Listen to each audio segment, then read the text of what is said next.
Mwanamke ambaye nywele zake ni kubwa ataoga vipi janaba?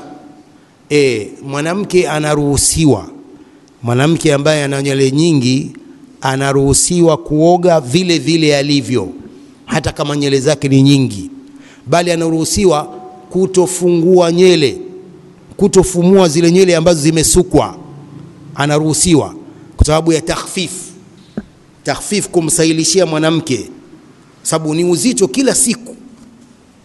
Kuna ume mwingine kila siku bwana, wiki nzima, mwezi mzima, kuanzia tarehe 1 mpaka 30. Sasa ni uzito mwanamke ule kila siku asongwe nywele, halafu ajafungue asubuhi, afumuliwe usiku, aoge. Kwa hiyo zile nywele za juu zile azitie maji wa basi.